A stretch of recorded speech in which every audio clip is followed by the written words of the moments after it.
It's that time again as Iron Country brings you the Fishin Hole.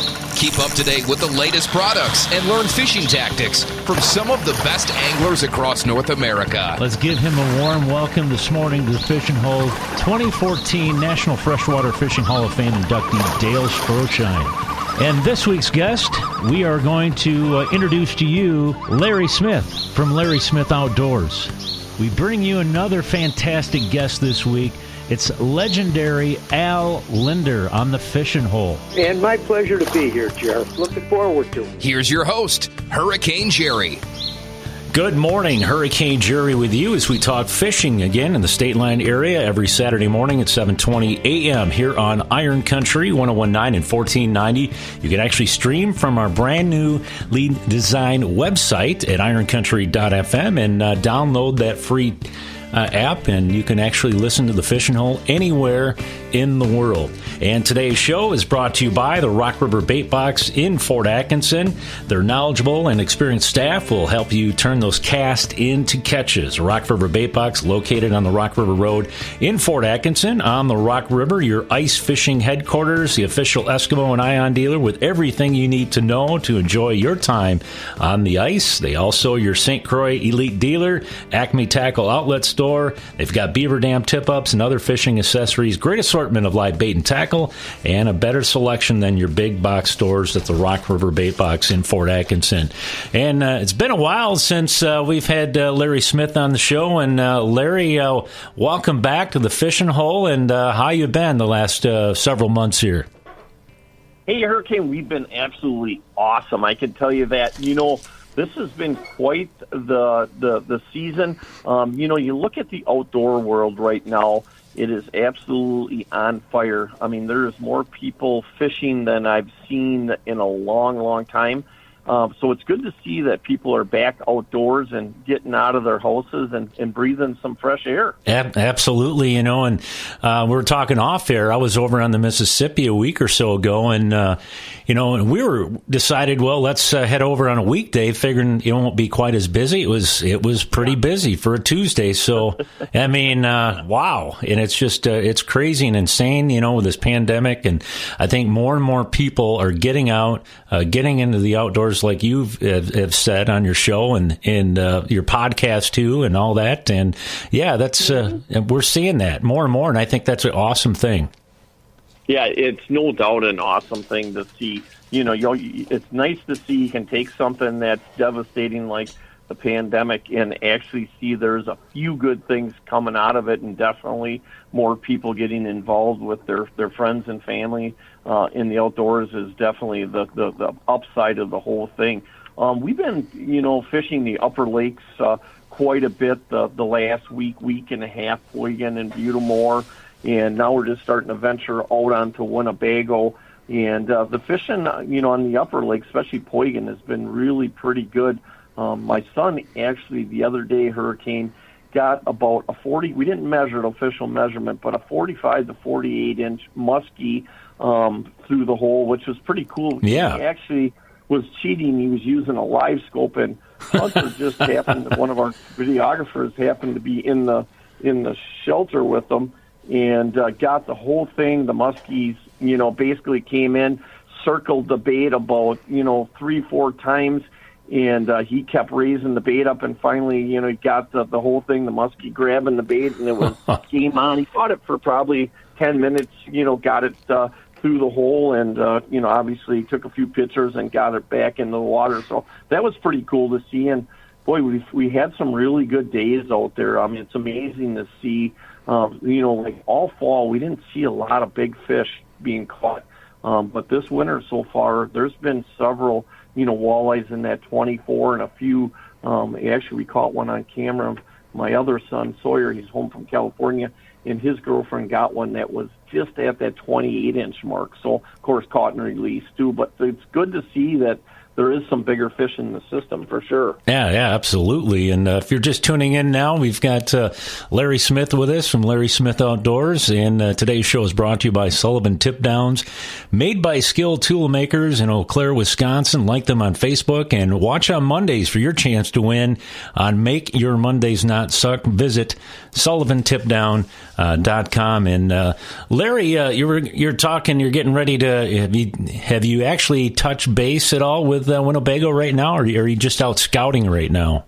We were out scouting, and we're basically going to probably start guiding out there. Lance, the Lightning, and myself probably start guiding out there starting this week. And we've got 4 to 6 inches in most of the spots out there. There is some thinner stuff to the north, but the stuff that we've been working 4 to 6, and certainly Hurricane, it would be nice to see a little bit of more cold weather come in without any of that white stuff. And I was talking to some of the Green Bay guides up there. Most of them aren't even out yet.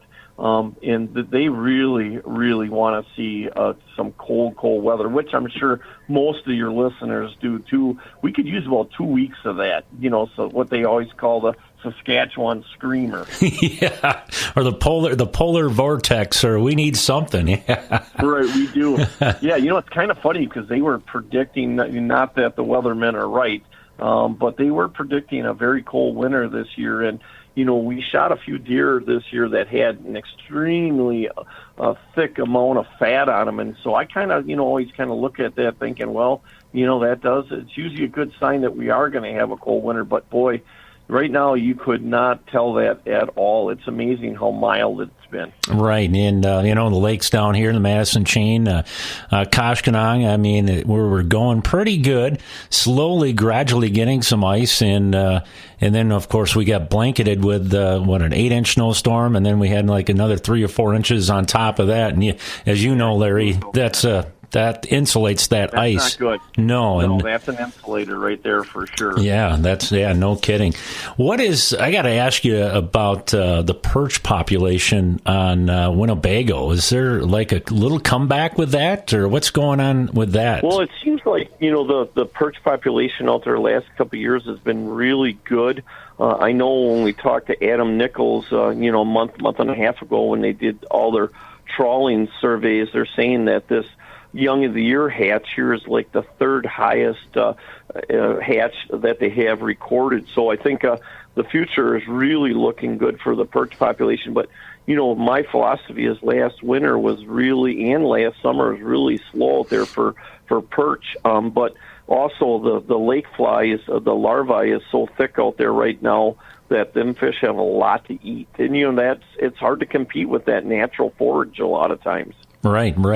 I got to ask you, Larry, you're going to be out guiding, you and Lance, and is there any chance for a guy by the name of Shotgun Schaefer coming out there and cooking for maybe your clients? Well, once in a while we let him come out by us, usually only on Saturdays, So, but yeah, it's always nice when he comes out there because he is a darn good cook, I can tell you that. And he's definitely got some stories. Yeah, yes, he does. Let me rephrase that, Hurricane. The guy definitely makes some stories. Right? He makes probably a better statement. Right? Yes, yes, he does. Storytellers and their story makers. Yes. I'm going to say the Shotgun is leaning a little bit heavier on the story making. And when he does get a true story, that story sometimes seems to expand a little bit, I think. Right. A little exaggeration. Yeah, right. I mean, he's definitely, I'm going to put it into a kinder word. He's definitely a fabricator, right? No doubt. Right. He should actually own a machine shop. Yes. Right? I think that would be a true calling for him. Yes. Yeah. No kidding. Yes. All right. I know you're going to be out. You're also going to be guiding possibly over on Petenwell too. You're going to be heading over there, and I know that's your old stomping grounds. Over there has been pretty good too. So yeah. It's always good early in the year over there because light is a big factor on how the bite goes over there. And when you start getting too much ice and too much snow, it actually darkens everything up there, and it actually that slows the bite down big time. I've never in my lifetime that I've been fishing over there, which has been quite a few years, I've never seen the bite really good when you get a lot of snow and a lot of ice. Yeah, yeah. And you always said, too, and watching you back on TV back in the days with Gillespie, the sunny days always seem to be the best days, in my experience. Sunny days are the best. Yeah. With a little bit of wind, as long as it's not out of the east. Yeah. It's usually pretty productive, So, and the thing I like about Petenwell, too, is that we don't move.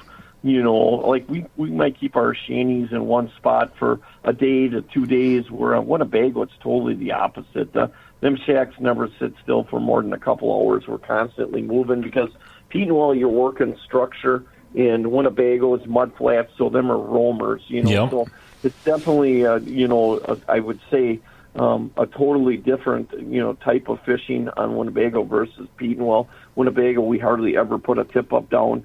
Where Petenwell, we run a lot of tip-ups, and, again, we're not moving this much. So you don't have to, because the fish are coming to us instead of, us chasing them all the time. Right, yeah. I was going to ask you, I know you're a big Stapleton fan, and have you heard his new song, Starting Over, yet? I have not yes. heard that yet, no. When you get the chance, you'll have to look that up. It's his new album. I'll look it up as soon as we hang up. Yeah, his new album's good. I've got it. I got a digital copy of it. Let's put it this way these days, but very good. Yeah, the guy's amazing. Yeah, definitely. And Larry, if anybody wants to book a trip with you and Lance, and you have contact information you want to pass along to the listeners, and the best thing to do is just basically get a hold of Lance Sweeting at Great Day Guide Service, and he does most of the bookings now and takes care of everything. And I'm mostly with him, on Thursday, Fridays, Saturdays, and Sundays. The rest of the time, I'm typically filming our own stuff or in the office, working on stuff like that. Hey, and Hurricane, just so everybody knows, because we've been airing on Fox Sports for the last 5 years, Fox Sports North and Fox Sports Wisconsin. We're still, of course, on that, but they have cut some of their channels. So we have expanded our networks, and we are on the Outdoor Sportsman's channel now 4 days a week. So if people have that on their cable, they can definitely check us out on the Outdoor Sportsman's channel. That's really good, yeah. And of course, and you're always on YouTube, and I want to promote a little bit too, because I've just heard Charlie Barron's on your podcast, and then you had my good friend. Charlie, yeah. And then you had my good friend and former co-host Adam Walton on the show, and he had some pretty good stories. I listened to the podcast; quite funny, that's for sure. Thank you for that. Yeah, Adam's always got stories. You know that. No, oh yeah. And his stories are a little bit different than the shotgun stories. Yeah, right? But they're truth. They're very truthful. I mean, spot on. Yeah. I mean, there's no lies about it, and I can tell you something right now. I don't know if you saw it, but on his Facebook page last night, it looks like his son had an accident around the toilet, and then he took his clothes off and went running into the bathtub. Of course, Adam, he's full. He's got a lot of good stuff on social media on his personal page. He does, yeah. He's the kind of guy that should have his own show. Yeah. Oh, yeah. Absolutely. Yeah. No doubt about it. Well, Larry, it's always a pleasure to have you on the show and everything, and maybe we'll be in touch in a few months down the road. I know I am always pumped up when it comes to walleye fishing, and especially in the run when it comes to fishing those tributaries in the bay and all that, and that's always fun, that's for sure. And hey, keep up the good work and your show, and always enjoy watching it, and stay safe, stay healthy too.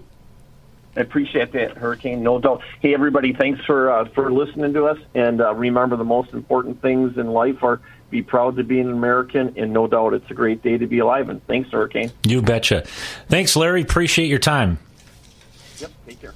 Yep, bye now. That is Larry Smith from Larry Smith Outdoors. And, I tell you what, one of the most busiest guys when it comes to the outdoor world, when it comes to fishing and hunting. He's got his own TV show, and like he just said, ice guiding, and he guides, like he said, with Lance. He's Sweeting, a great day guiding service up in the Oshkosh area, and Lance guides all over that area of the state and the Bay of Green Bay, and of course the Winnebago system too. But it's he's one of the busiest guys that I know, and you know what, one of the hardest working guys I know, and one of the good guys too in the fishing industry. Well, that's going to wrap up our show this week here on